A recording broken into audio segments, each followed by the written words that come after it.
Hello, it's Judy from Coffee, Cookies, and Books. It's so great to see you again. And today what I'm going to do is share some of the wonderful releases that are coming up for the month of May. So with all that in mind, hopefully you'll stick around.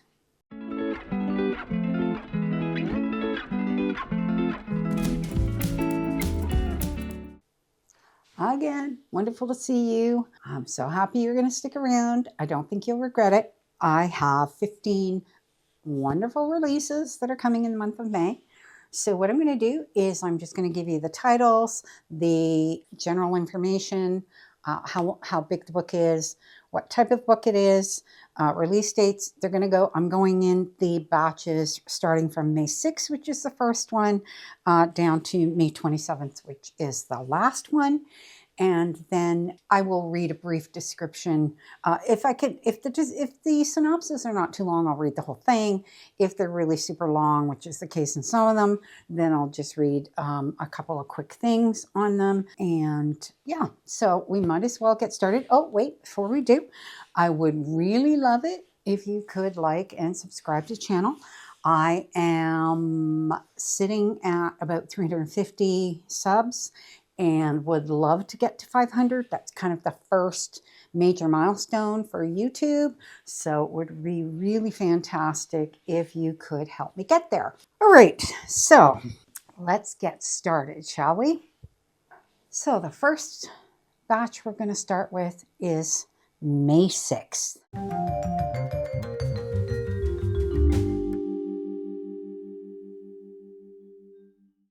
So what we have is we've got 1, 2, 3, 4, 5, 6. Now I have them written down on paper, but I've also got them pulled up on the computer. So we're going to go through, and I do have my glasses on because of that. Now it's a pretty bright day here today, so I don't have any additional lights on. So hopefully that won't cause any extra glare in my glasses because I know it is a bit distracting. I try to keep my lights off to the side, but can't be helped sometimes. But on a day like today, it's beautiful, so we're going to go with it. Okay, so the first one that we have for the 6th of May is The Tenant by Freida McFadden. I think everybody who reads thrillers knows who Freida McFadden is. I swear this woman releases a new book every 2 months. I have no idea how she does it. I have read one of her books. Actually, none of her books. I have bought one of her books. So I only have one. Might get around to reading it in May. We shall see. It's going to be on my random generator of books for May.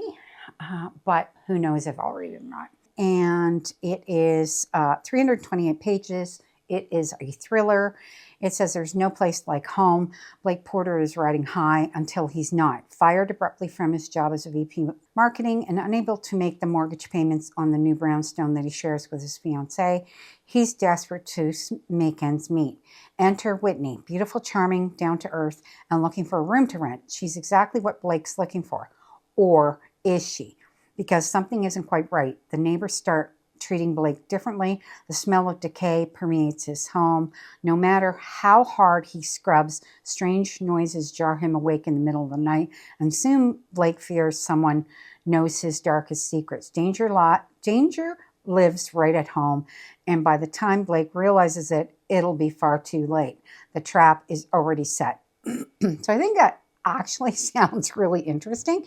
I think our last one was The Crash, and I've seen kind of mixed reviews on that one. Don't have it myself, have not gotten it. I'm one of these people, like, I have to read one of them, and if I like one of them and the synopsis of another one, like the one that everybody likes is The Housemaid, but I'll be frank with you, the synopsis doesn't strike me as something I want to read. This actually sounds really interesting. So anyway, so that's the first book that we have. The next book that we have is My Friends by Fredrik Backman. So he is the author, best-selling author. Beartown is the one. I have not read any of those. Do want to read, I think there's 3 in the Beartown series, and I do really want to read that. So hopefully at some point that'll go on my TBR. My TBR is getting very large, so who knows. Anyways, it is 448 pages, and as with all of his books, they are, general fiction. And it says Most people don't even notice them. 3 tiny figures sitting at the end of a long pier in the corner of one of the most famous paintings in the world. Most people think it's just a depiction of the sea, but Louisa, an artist herself, knows otherwise, and she's determined to find out the story of these 3 enigmatic figures. 25 years earlier, in a distant town, a group of teenagers find refuge from their difficult home lives by spending their days laughing and telling stories out on a pier. So I read that and I thought it sounds like a very emotional story, kind of told from, on 2 different timelines from the looks of it. So really, really, really super interesting. And depending on how things go with the Beartown, I may very well pick this up at some point. But it sounds like something that people who like Fredrik Backman. I keep pronouncing that wrong. People who like his books, I think, will really like this one. So then the next one is a romance and is One Golden Summer by Carley Fortune.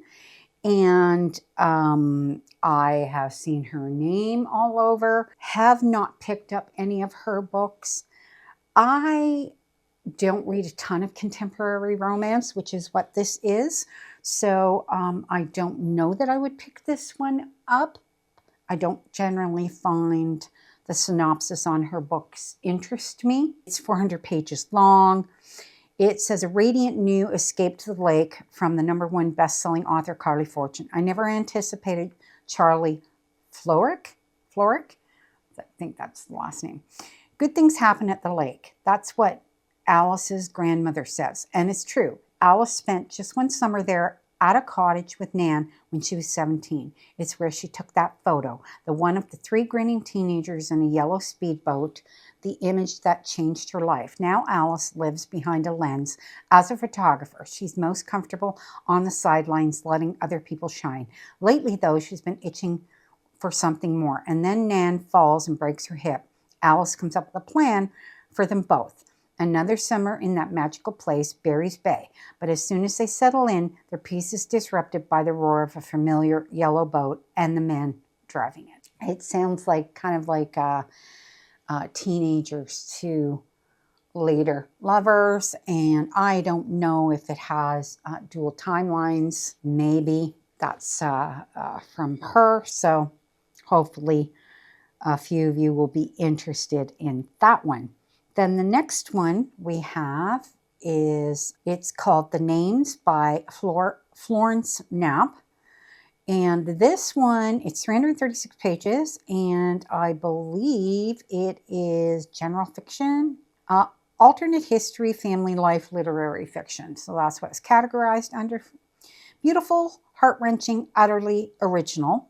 The story of one family told 3 different ways, leading to 3 different fates. A dazzling debut that asks, can a name shape the course of a life? In the wake of an enormous history-making storm, Cora sets off with her 9-year-old daughter, Maya, to register her son's birth. Her husband, Gordon, a local doctor, respected in the community, but a terrifying and controlling presence at home, intends for her to name the child after him. But when the registrar asks which name she wants to pick, Cora hesitates. What follows are 3 alternate and alternating versions of both Cora's and her young son's life, shaped by her brave last-minute choice of name, spanning 35 years. The novel draws us in from the first page as we follow 3 unforgettable journeys of one young man, but also his mother, grandmother, and sister in richly layered prose. The Names explores the painful ripples effects of domestic abuse, the messy ties of family, and the possibilities of autonomy and healing. So it sounds like a pretty emotional ride, this one.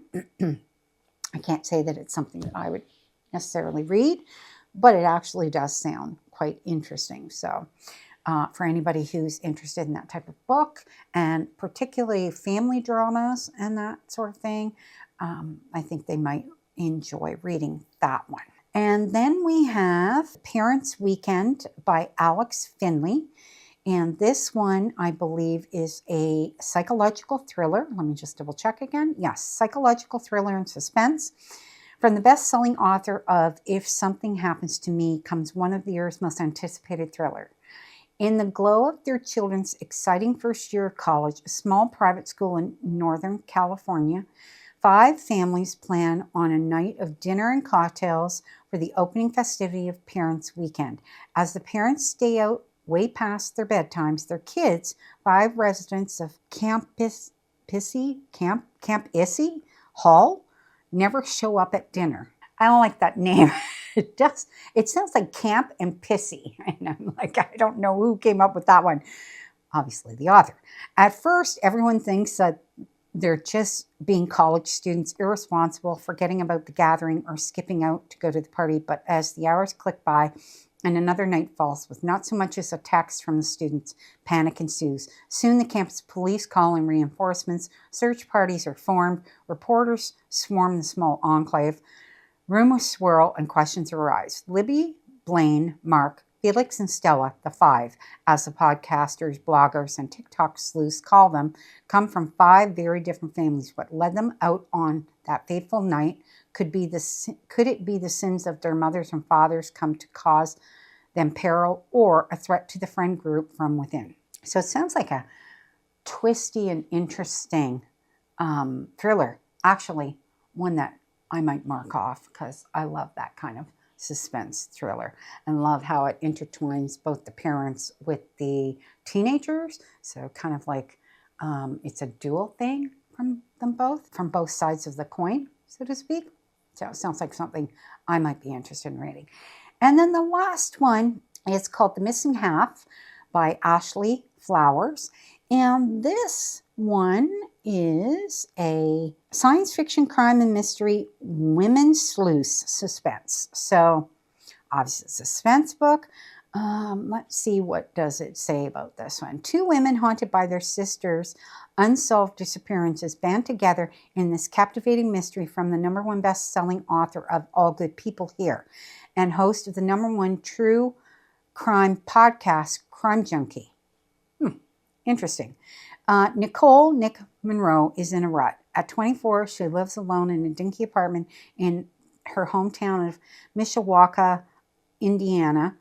She's just gotten a DWI and she works the same dead-end job she's been working since high school. A job she only has because her boss is a family friend and feels sorry for her. Everyone has felt sorry for her for the last 7 years, since the day her older sister Casey vanished without a trace. On the night Casey went missing, her car was found over 100 miles from home. The driver's door was open and her purse was untouched in the seat next to it. The only real clue in her disappearance was Jules Connor, another young woman from the same area who disappeared in the same way 2 weeks earlier. But with so little for the police to go on, both cases eventually went cold. Nick wants nothing more than to move on from her sister's disappearance and in the state it's left her in. But then one day, Jules' sister, Jenna Connor, walks into Nick's life and offers her something she hasn't felt in a long time. What follows is a gripping tale of the 2 sisters who will do anything to find their missing halves, even if it means destroying everything they've ever known. Okay, that one sounds really interesting. Have to admit that I would be curious to definitely read that one. It actually looks like, it says Ashley Flowers is the main author with Alex Keister. I'm not sure what that means or who either one of them are because I've never heard it. But yeah, so that's a really great one. Great way to finish off the 6th of May, isn't it? Okay, so next up what we have is we have the books that are releasing on May 13.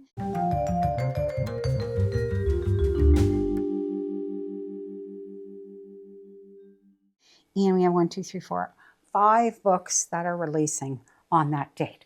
So probably the one that I think, well, there's actually 2 in this group that I think a lot of people are waiting for. First one is A Curse Carved in Bone, which is book 2 of the Saga of the Unfated.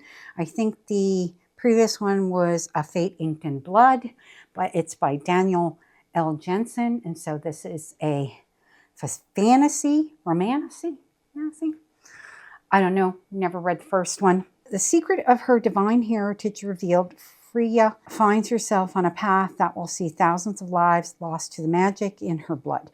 Desperate to avoid this dark fate, she risks an alliance with Scotland's greatest enemy to seek answers from the seer who foretold her future, the same seer who sent Born to kill her.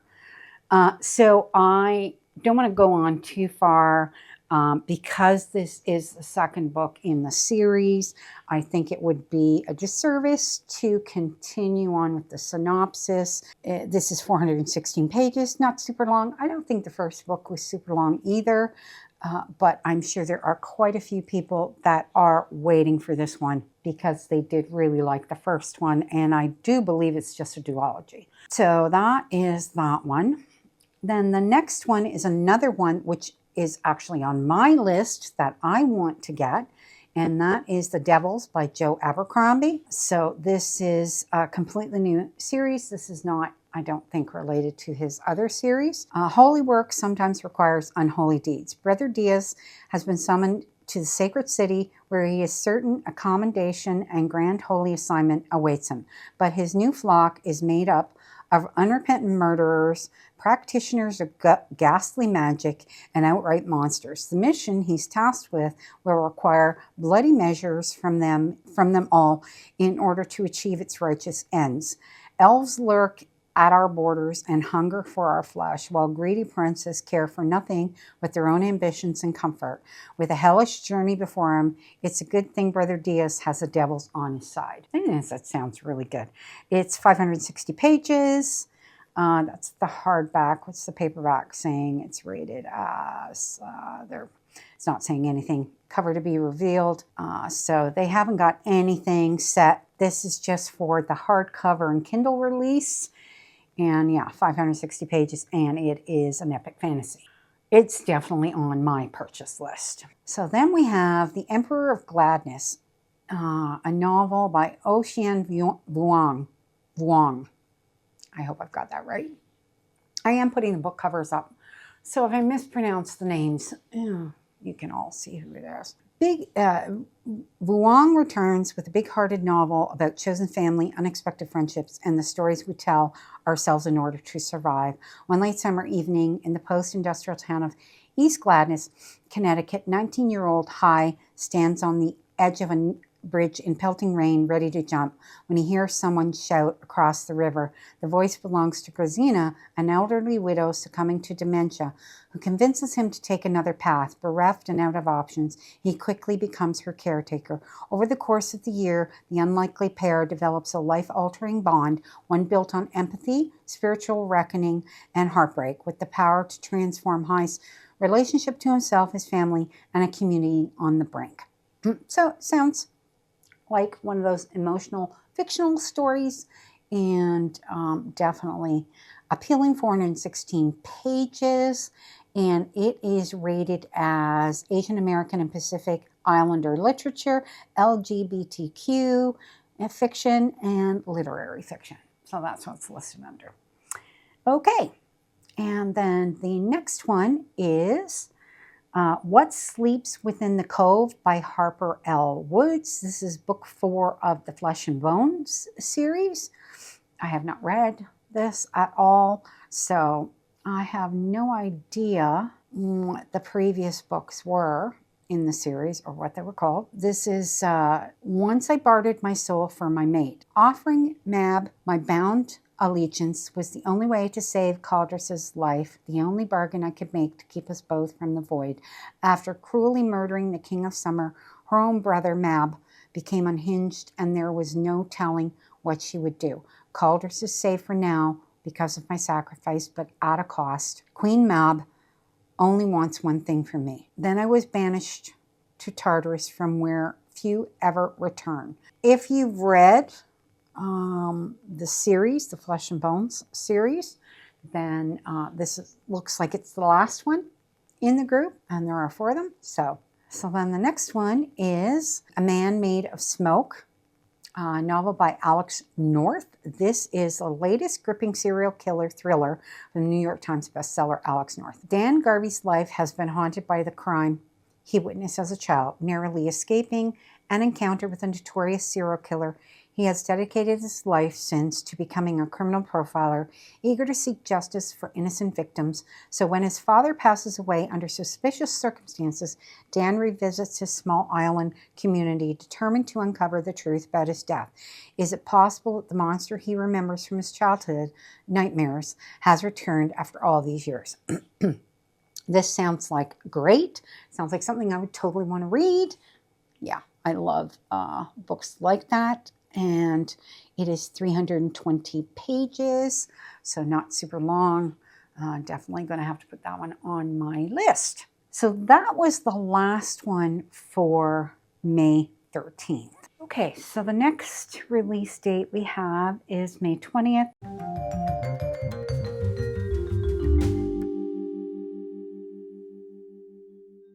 And we have 3 books on the 20th of May. And the first one, I think quite a few people are waiting for this one, which is The Night and the Moth by Rachel Gillig. It is a fantasy romance. Sybil Delling has spent 9 years dreaming of having no dreams at all. Like the other foundling girls who traded a decade of service for a home in the great cathedral, Sybil is a diviner. In her dreams, she receives visions from 6 unearthly figures known as omens. From them, she can predict terrible things before they occur. And lords and common folk alike travel across the kingdom of Trom's windswept moors to learn their futures by her dreams. Just as she and her sister diviners near the end of their service, a mysterious knight arrives at the cathedral. Rude, heretical, and devilishly handsome, the knight Roderick has no respect for Sybil's visions, but when Sybil's fellow diviners begin to vanish one by one, she has no choice but to seek his help in finding them.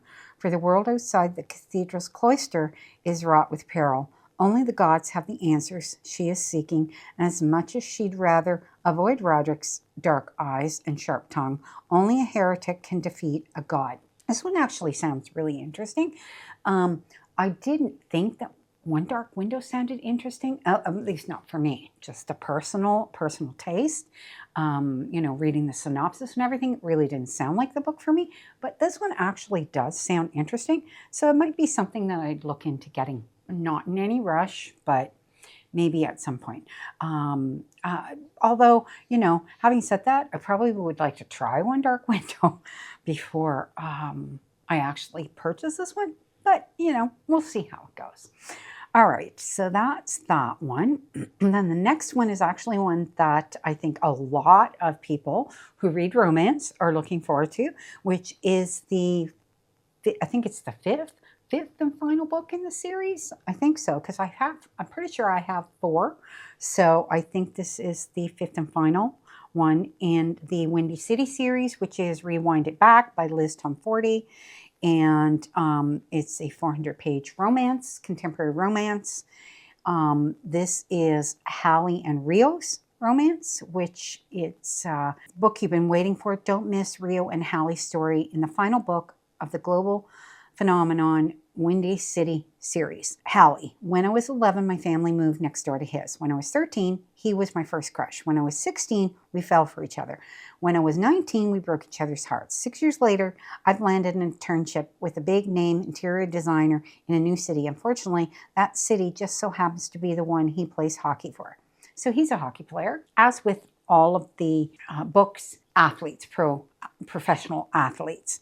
And then Rio: I never thought I'd be the only single one left in my friend group, but after years of trying to find love, I've concluded it may not exist for me anymore. That is until I accidentally hire Hallie Hart to renovate my house, and our jaded history has me rewinding memories I've kept secret for years. You see, there's something that my friends don't know. So I'm going to leave it at that. I'm going to read anymore. It's like I almost don't want to read anymore because it's like I've only read the first book of the 4 of them and loved the first book. So it's like I'm super excited to continue on with the series. And I don't want to even ruin it for me, So anyways, so we will leave that one there. The next one and last one for May 20th, Release date is The Love Haters by Katherine Center.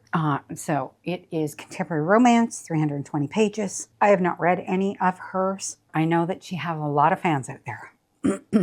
So it's a thin line between love and love-hating in the newest laugh out loud, all the feels rom-com by best-selling author Katherine Center. Katie Vaughn has been burned by love in the past. Now she may be lighting her career on fire. She has two choices: wait to get laid off. That was funny. Okay, wait to get laid off from her job as a video producer, or at her co-worker Cole's request, take a career-making gig profiling Tom Hutchison, a Coast Guard rescue swimmer in Key West. The catch? Katie's not exactly qualified. She can't swim, but pretends that she can. Oh, that's like a disaster in the making. Plus, Cole and Hutch are brothers, and they don't get along. Next step, paradise. But paradise is messier than it seems, as Katie gets entangled with Hutch, the most scientifically good-looking man she has ever seen, but maybe a bit of a love-hater. Along with his colorful Aunt Rue and his rescue Great Dane, she gets trapped in a lie or two. Swim lessons, helicopter flights, conga lines, drinking contests, hurricanes, and stolen kisses ensue, along with the chances to tell the truth, to face old fears, and to be truly brave at last. So, I get it. This sounds funny. I mean, just the fact that she's going out there to profile a Coast Guard rescue swimmer and she can't swim. It's like, yeah, that's a disaster in the making. But sounds like a lot of fun. I might even pick this one up myself, because I got to tell you, that one sounds like a lot of fun. I mean, I have to admit. So that's it for the 20th. The last release date we have is May 27th.